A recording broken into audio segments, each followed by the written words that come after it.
Good evening प्यारे बच्चों, नमस्कार दोस्तों। एक बार फिर आपका स्वागत है हमारे यूट्यूब चैनल विधि कोचिंग क्लासेस में। प्यारे बच्चों, कल दो घात समीकरण के आपने टाइप नंबर 4 तक पढ़ा कि किस तरह से चाहे जितने घात का समीकरण होगा, 4 घात का होगा या फिर चाहे जितने घात का समीकरण होगा, आप उसको किस तरह से दो घात समीकरण के व्यापक रूप में ला सकते हो और व्यापक रूप में लाने के बाद कैसे आप यक्स के मान निकाल सकते हो, यक्स के मूल निकाल सकते हो, वो दो घात समीकरण के मूल निकाल सकते हो। प्यारे बच्चों, आपने कल तक वहाँ पे पढ़ा। आज आप क्या पढ़ोगे बच्चों कि दो घात समीकरण का विविक्तिकर कैसे निकाला जाता है। इसकी ज़रूरत कहाँ पे पड़ती है, विविक्तिकर की ज़रूरत कहाँ पे पड़ती है बच्चों कि दो घात समीकरण के अगर मूलों की प्रकृति जाननी है बच्चों, ये पहले आप इसको समझिए कि दो घात इसकी ज़रूरत क्यों पड़ी। ये दो घात समीकरणों के विविक्तिकर निकालने की ज़रूरत क्यों पड़ी, इसके लिए आपको पहले तो ये जानना होगा कि दो घात समीकरण के मूलों की प्रकृति, दो घात समीकरण के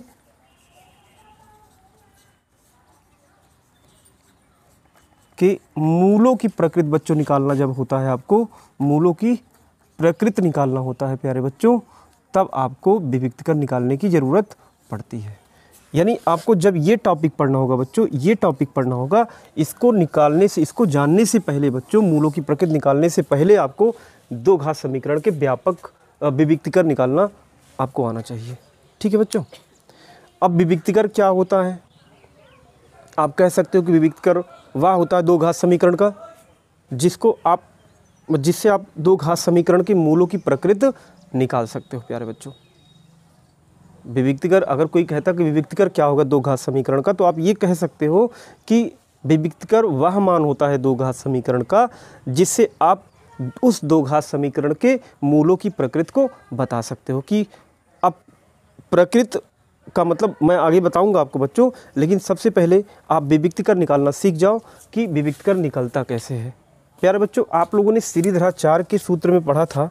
आपने श्रीधराचार्य के सूत्र में क्या पढ़ा था बच्चों कि यक्स बराबर, यक्स के दोनों मानों के लिए -b और plus under root B square -4ac अपान बच्चों क्या हो जाता है, ये 2 हो जाता है। ये आपने श्रीधराचार्य के सूत्र में पढ़ा था। ठीक है, ये श्रीधराचार्य का सूत्र था बच्चों, याद आया? मुझे लगता है आपको याद होगा। धराचार्य सूत्र, ये श्रीधराचार्य के सूत्र में था बच्चों, ये पूरा श्रीधराचार्य का सूत्र था बच्चों। यहाँ से इसके थोड़े से भाग को निकाल लिया गया, जो करड़ी वाला पार्ट है उसी को निकाल लिया गया, और वही बाद में इसी को हमने कहा क्या, दो घात समीकरण का विविक्तिकर। इसी को हम विविक्तिकर कहते हैं, क्योंकि डिस्क्रिमिनेंट कहते हैं, इसलिए इसका आप ये जानिए इसका डी के रूप में व्यक्त किया जाता है, अर्थात डी बराबर बच्चों हो जाता है बी स्क्वायर -4ac। ये ध्यान रखिएगा, ये कहलाता है आपका दो घात समीकरण का विविक्तिकर कहलाता है बच्चों। क्या कहलाता है? विविक्तिकर कहलाता है। कहाँ से आया? इसको आपने रटा है। हमने क्यों इसको इससे अटैच कर दिया बच्चों? क्योंकि आपने इसको रटा है। इसके इतने जो करड़ी वाले भाग है, करड़ी वाले अंदर भाग का जो मान होगा बच्चों, वही आपका विविक्तिकर रूप में अलग कर लिया जाता है बच्चों। किसी भी दो घात समीकरणों के लिए अगर हम विविक्तिकर का मान निकाल लेते हैं तो हम उससे उस दो घात समीकरण के मूलों के लक्षण, अर्थात यक्स की वैल्यू कैसी प्राप्त होगी प्यारे बच्चों, हम उसको बता सकते हैं। ठीक है, चलिए देखिए, अब विविक्तिकर पर मैं कुछ उदाहरण लेता हूं बच्चों। अभी लक्षण पे बाद में मैं आऊँगा, लेकिन सबसे पहले ये जान लीजिए कि दो घात समीकरण के विविक्तिकर कैसे निकाले जाते हैं। अब विविक्तिकर बच्चों कहाँ से आया? श्रीधराचार्य के सूत्र से ही समझिए आया। अब यहाँ पर विविक्तिकर कैसे निकाला जाता है ये बात करते हैं। दो घात समीकरण से विविक्तिकर कैसे निकाला? जैसे मैं एक समीकरण लेता हूँ, लिखते हूँ समीकरण 2x² + 5x + 3 = 0 का विविक्तिकर क्या होगा? का विविक्तिकर, सवाल अगर कहता है इसका विविक्तिकर क्या होगा बच्चों, तो आप डायरेक्ट क्या करिएगा, सबसे पहले आप इसकी तुलना दो घात समीकरण के व्यापक रूप से कर दोगे। लिखोगे क्या, इसको सॉल्व कैसे करोगे बच्चों? सॉल्व करने के लिए बिल्कुल स्टेप मत छोड़िएगा, जैसे मैं बता रहा हूँ ऐसे ही करिएगा। लिखिएगा समीकरण 2x² + 5x और +3 = 0 की तुलना ax² + bx + c बराबर 0 से करने पर, तुलना कर लीजिए करने पर। ठीक है, अभी मैं तुलना करता हूँ बच्चों, एक इनको ऊपर नीचे करके तुलना करोगे तो कभी गलती नहीं होगी। अब देखिए एक्स स्क्वायर से एक्स स्क्वायर कैंसिल हो गया, तुलना का मतलब हम संगत पदों की तुलना करते हैं। एक्स स्क्वायर का गुणांक, यहाँ देखिए एक्स स्क्वायर के गुणांक की तुलना एक्स स्क्वायर से करेंगे, यक्स के गुणांक की तुलना यक्स से करेंगे और अचर पद की तुलना अचर पद से करेंगे। प्यारे बच्चों, ए का मान कितना आ जाएगा, 2 आ जाएगा, प्लस 2 आ जाएगा, प्लस लिखा नहीं जाएगा, एक पद जब होता है। यहाँ पर बी बराबर कितना हो जाएगा बच्चों, यहाँ पर 5 हो जाएगा और सी बराबर बच्चों कितना हो जाएगा, 3 हो जाएगा। क्लियर है, बिल्कुल। अगर आपने इतना निकाल लिया, अब मैं आता हूँ, इसलिए यहाँ पर लिख देता हूँ कि विविक्तिकर, ऐसे लिख देना, विविक्तिकर अर्थात d बराबर बच्चों कितना हो जाएगा, बी स्क्वायर माइनस 4ac हो जाएगा। क्लियर। अब b के स्थान पे बच्चों कितना रखोगे, 5 रखोगे, 5 का वर्ग रखोगे, यहाँ पे हो जाएगा 5 का वर्ग हो जाएगा माइनस 4ac। a के स्थान पे आपको 2 रखना है, c के स्थान पे 3 रखना है प्यारे बच्चों, ये हो जाएगा 25 हो जाएगा और ये 4 दूना 8 त्रिक 24 हो जाएगा प्यारे बच्चों, ये आपका उत्तर आ जाएगा 1। क्लियर, ये आ गया दो घात समीकरण का विविक्तकर, d बराबर बच्चों 1 आ गया, यही इसका उत्तर हो गया। क्लियर, विविक्तकर हो गया। ठीक, चलिए अब अगर विविक्तकर, एक मैं और क्वेश्चन लेता हूँ कि इसका विविक्तकर क्या होगा, तो आप तब भी निकाल सकते हो कभी भी, किसी का ये नहीं कि जरूरी कि विविक्तकर आप कभी भी एक ही आएगा हमेशा, ये नहीं, अलग अलग समीकरणों के लिए अलग अलग विविक्तकर आते हैं। विविक्तकर आपका देखिए ऐसे अगर आप निकालोगे, मान लो किसी ने कहा कि सर समीकरण, दूसरा समीकरण लीजिए, तो दूसरे समीकरण पे हम लेते हैं विविक्तकर कैसे निकाले जाते हैं। आइए प्यारे बच्चों देखते हैं एक अलग उदाहरण पर कि हम अगर विविक्तकर उसका निकालना चाहें बच्चों कैसे निकालेंगे। अगर समीकरण मैं बदल देता हूँ, चलिए समीकरण बदलते हैं। क्वेश्चन क्या कहता है, देखिए क्वेश्चन है बच्चों कि समीकरण, ध्यान देंगे, समीकरण एक्स स्क्वायर माइनस 5x और माइनस 6, ठीक है, इक्वल टू 0, इसका विविक्तकर पूछा जा रहा है। इसका विविक्तकर क्या होगा, तो इसका विविक्तकर बच्चों फिर आप तुलना करोगे, जैसे मैंने लिखा था पहला सवाल लगा था, ऐसे ही आप इसकी तुलना ax square plus bx plus c बराबर 0 से कर दोगे बच्चों। अब आप देखिए क्या आ जाएगा, एक्स स्क्वायर, इसका गुणांक 1 माना जाएगा बच्चों, यहाँ कुछ नहीं तो 1 माना जाएगा, a बराबर क्या होगा 1 होगा, b बराबर बच्चों कितना आ जाएगा -5 आ जाएगा और c बराबर आ जाएगा -6। क्लियर है, आपने तुलना कर लिया, दो घात समीकरण के व्यापक रूप में तुलना करें, बाकी आप सूत्र पे रखना है मान। क्या होगा बच्चों, विविक्तकर d बराबर, यहाँ लिखोगे विविक्तकर d बराबर बच्चों क्या हो जाएगा, b स्क्वायर माइनस 4ac हो जाएगा। ठीक है, यदि आपकी किताब में क्वेश्चन इस पर नहीं दिया गया प्यारे बच्चों, तो उदाहरण में दिया होगा, उदाहरण में कम से कम 3 से 4 क्वेश्चन आप बनाने का प्रयास करिएगा, या तो यही जो मैं बोल रहा हूँ, जो लगवा रहा हूँ, यही सवाल आप लगा लीजिएगा। ठीक है, विविक्तकर आपको निकालना आना चाहिए, कैसे निकाला जाता है, तभी आप मूलों की प्रकृति निकाल पाओगे कि यक्स के जो मान आते हैं वो किस प्रकृति के होते हैं बच्चों। चलिए आते हैं, यहाँ बी स्क्वायर, बी के स्थान पे बच्चों कितना रखना है, देखिए बी के स्थान पे -5 रखना है, -5 का वर्ग होगा -4, ए के स्थान पे बच्चों 1 और सी के स्थान पे -6 रखोगे।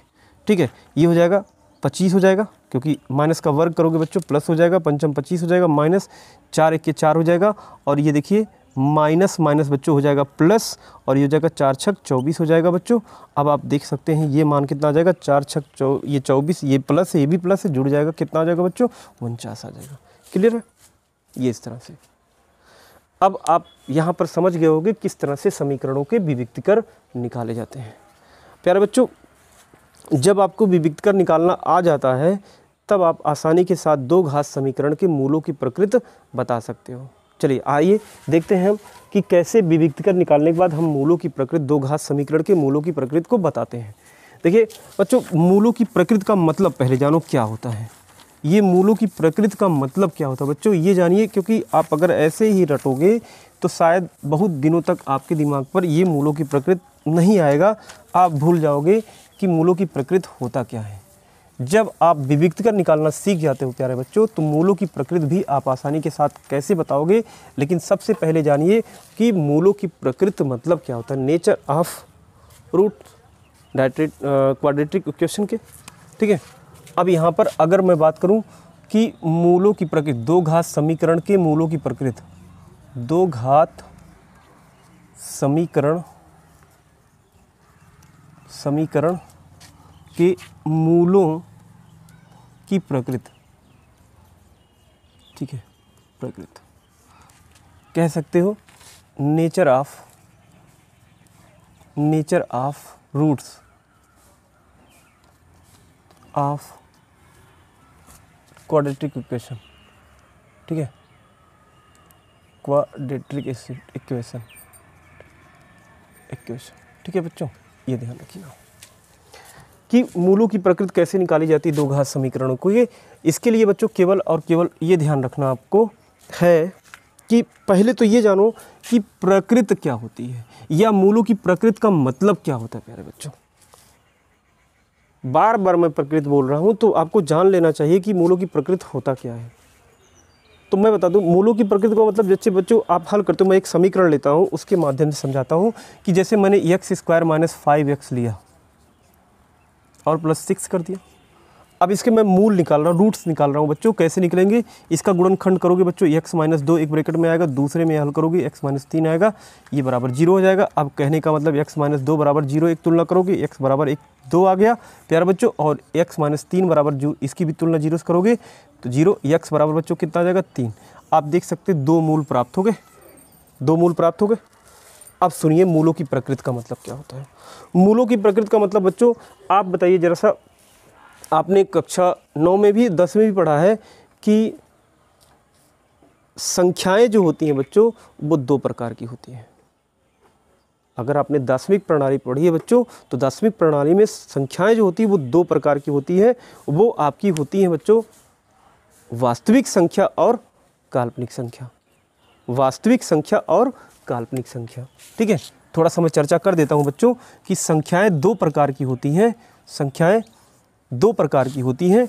एक होता है वास्तविक संख्या जिसे रियल नंबर बोला जाता है, वास्तविक संख्या, ठीक है। दूसरी होती है बच्चों काल्पनिक संख्या होती है।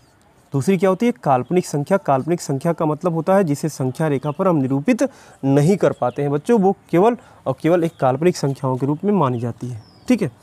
वास्तविक संख्या अभी तक जितने भी हमने बोला था क्लास 9th में भी आपको बताया गया होगा कि जितनी भी संख्याएं आप संख्या रेखा पर निरूपित कर सकते हो प्यारे बच्चों, वो सभी के सभी वास्तविक संख्याएं होती हैं। और इसके अलावा जिनको नहीं निरूपित कर सकते वो काल्पनिक संख्याएं होती हैं। जैसे आप अभी तक चाहे दशमलव में पढ़े चाहे भिन्न पढ़े, 1 2 3, अब ये आपकी वास्तविक संख्या, जितना भी आपने पढ़ा है संख्याएं सभी के सभी वास्तविक संख्याएं। काल्पनिक संख्याओं में कभी कभी जिक्र आपने किया होगा, कभी क्या आप यही 10th में ही देखोगे कि आप करड़ी में ऋणात्मक मान आता है, करड़ी में ऋणात्मक मान आता है, ऋण 1 आएगा, ऋण 3 आएगा बच्चों।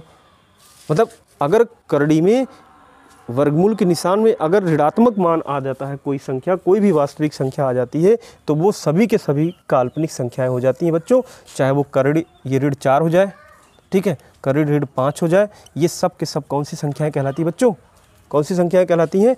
वो सभी के सभी काल्पनिक संख्याएं कहलाती हैं, ठीक है। वास्तविक संख्याएं बच्चे, ये भी एक वास्तविक संख्या, ऋणात्मक जितनी ऋण 1 ऋण 2 ऋण 3 ये वास्तविक संख्या है, 2/3, ठीक है, 5/6 ये जितनी भी भिन्नात्मक संख्याएं ये सभी के सभी आपकी कौन सी संख्या कहलाती हैं? वास्तविक संख्या। दशमलव 1 2, ठीक है, 2.5 2.5, ठीक है, इस तरह से ये भी संख्याएं आपकी क्या कहलाती हैं?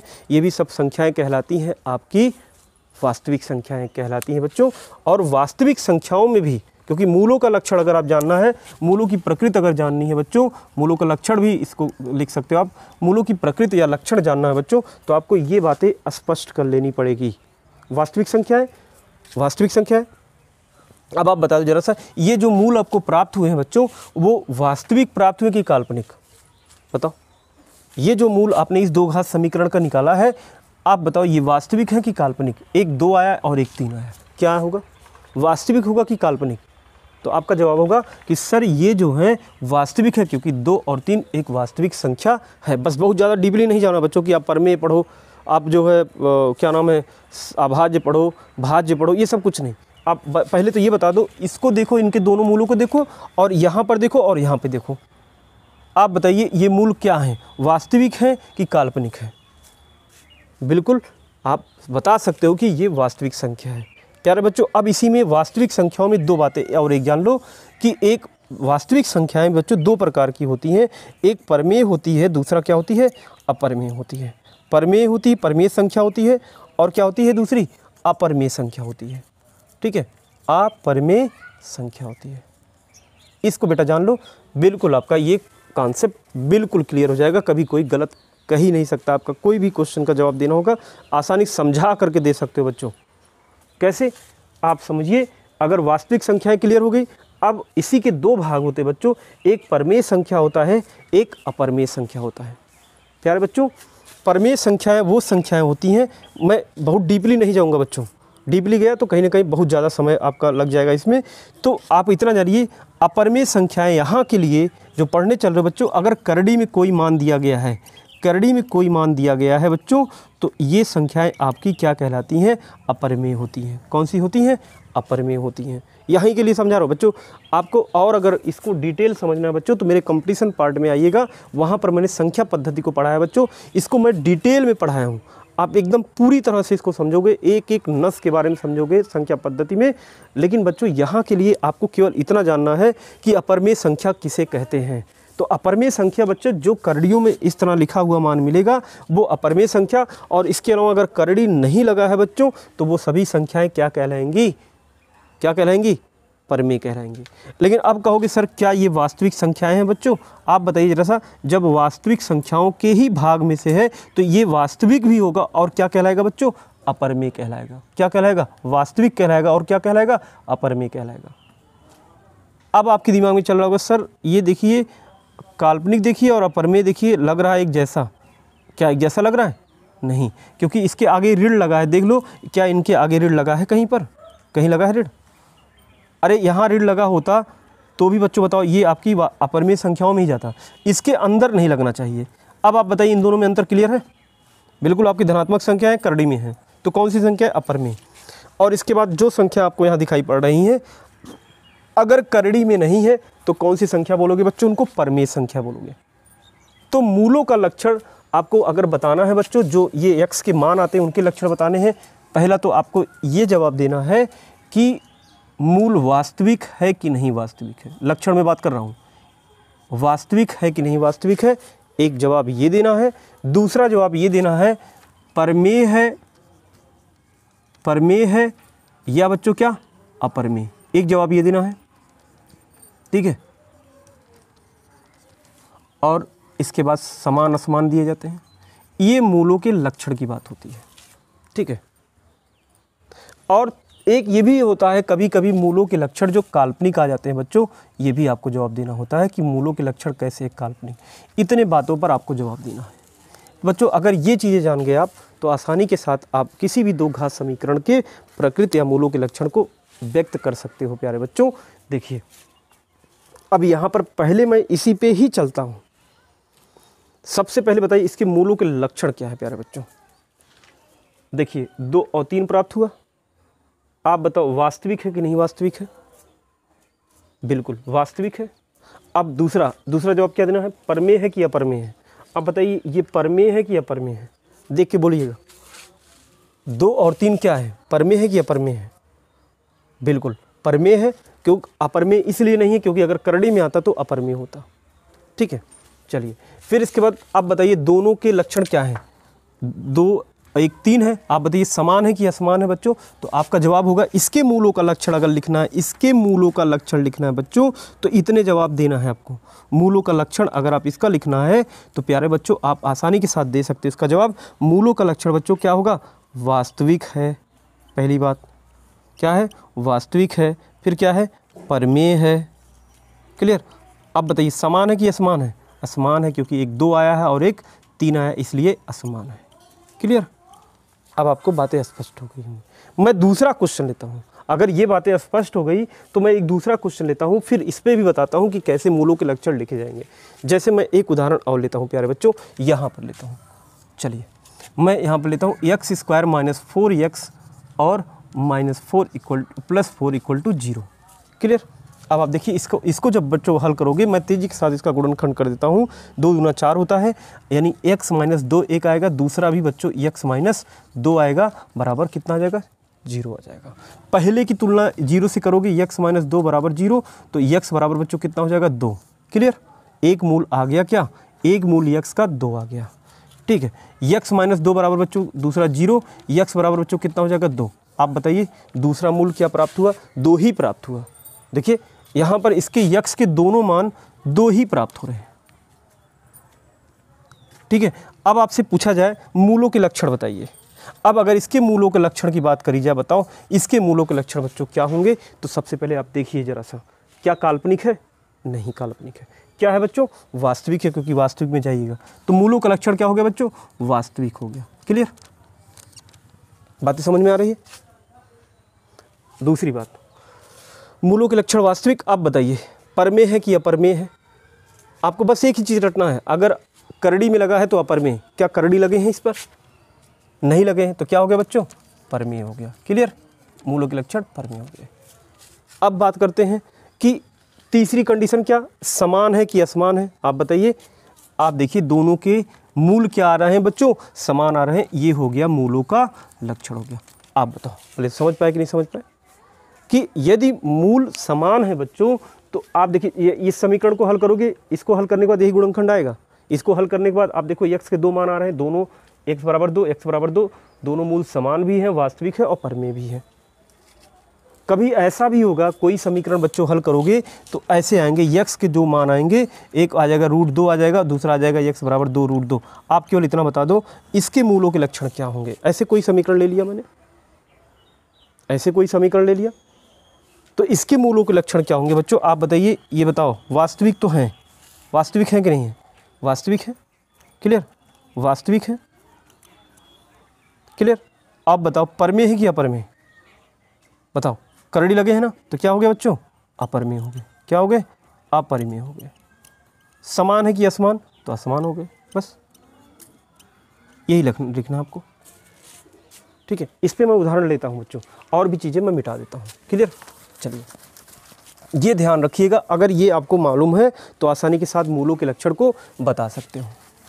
अब बात आती है कि मूलों के लक्षण में, जैसे मान लो अभी मैं एक उदाहरण लेता हूँ बच्चों, जैसे हमने लिया x², ठीक है, प्लस 2x प्लस -4, मैंने -4 लिया इक्वल टू 0। अब आप ये जानो कि इसका गुणनखंड करना है कि जोड़ने पर आपका 2 आ जाए, घटाने पर 2 आ जाए, नहीं होगा, सीरीधराचार्य के सूत्र का प्रयोग करना पड़ेगा बच्चों। इसका आप देखो a क्या करोगे, ax² plus bx plus c बराबर 0 से बच्चों तुलना करोगे। क्लियर, अब तुलना करोगे, a बराबर बच्चों कितना 1 और b बराबर कितना आ जाएगा 2 और c बराबर बच्चों कितना आ जाएगा -4 आ जाएगा। क्लियर, अब आप देखिए x के दोनों मानों के लिए, x के दोनों मानों के लिए -b और plus minus √b² -4ac। Clear, और बटे बच्चों कितना हो जाएगा 2a हो जाएगा। मान रख लीजिए, यहाँ पर मान रखिए।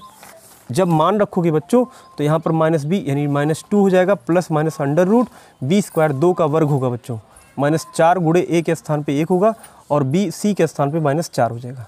क्लियर, और बच्चों कितना हो जाएगा बटा 2a हो जाएगा। अब यहाँ पर -2 हो गया, प्लस माइनस आप देखिए 2 दूना 4 हो जाएगा और ये माइनस माइनस प्लस कर देगा, 4 चौके 16 हो जाएगा बच्चों। और नीचे कितना हो गया, a के स्थान पे मान रख दो, 2 गुणे 1 हो जाएगा, ये हो जाएगा 2। अब आप देखिए बच्चों कितना आ गया, माइनस प्लस ये माइनस √ कितना हो जाएगा 20 बटा बच्चों कितना हो जाएगा 2 हो जाएगा। अब आप देखिए करड़ी आ रहा है करड़ी के रूप में उत्तर आ रहा है बच्चों, तो आप बता सकते हो कि इसके मूल कैसे हैं। जब करड़ियों में आता है तो इसके मूल कौन से होते हैं, अपरमेय होते हैं। और आप इसके 2 मान हल करोगे, छोटा और करना पड़ेगा बच्चों। जैसे अभी x के 2 मान आए, x का मान क्या आया, माइनस कितना बच्चों यहाँ पर 2 आया, और प्लस माइनस इसका वर्गमूल निकालोगे बच्चों तो 2 दूना 4 25 20 होता है, 2 बाहर आ जाएगा करड़ी से, 5 हो जाएगा और बटा कितना हो जाएगा 2। अब x बराबर बच्चों हो जाएगा 2 कामन ले लो तो यहाँ पर हो जाएगा -1 और प्लस माइनस √ आप 2 से 2 मत काटने का प्रयास करिएगा, 5 हो जाएगा और बटा 2, ये कट गया। x बराबर बच्चों कितना आ गया, -1 प्लस माइनस √2। देख रहे हैं। अब आप देखिए करड़ी हट रही है, नहीं हट रही है, तो इसका मतलब इसके मूल, इनके मूलों का लक्षण क्या बताओगे बच्चों, इनके मूलों का लक्षण क्या बताओगे, आप समझने का प्रयास करिएगा। बिल्कुल इनके मूलों का लक्षण बच्चों क्या होगा, वास्तविक है क्योंकि करड़ी ऋणात्मक नहीं है, वास्तविक है, अपरिमेय है, और क्या आएंगे असमान, क्योंकि एक माइनस के रूप में आ रहा है, एक प्लस के रूप में आ रहा है। फिर बच्चों इसी तरह से आपको मूलों को लक्षण को बताने हैं। और एक चीज़ का ध्यान रखिएगा हमेशा भी, यहाँ पर मैं एक चार्ट ही बना देता हूँ। अगर अब आपको क्लियर ये हो गया है, अगर आपको क्लियर ये हो गया है कि किस तरह से मूलों के लक्षण हम अगर कोई दो घात समीकरण दिया गया है, कोई दो घात समीकरण दिया गया है, तो उनके मूलों के लक्षण हम क्या डायरेक्ट बता पाएंगे? ये तो हल करके गुरुजी बता रहे हैं।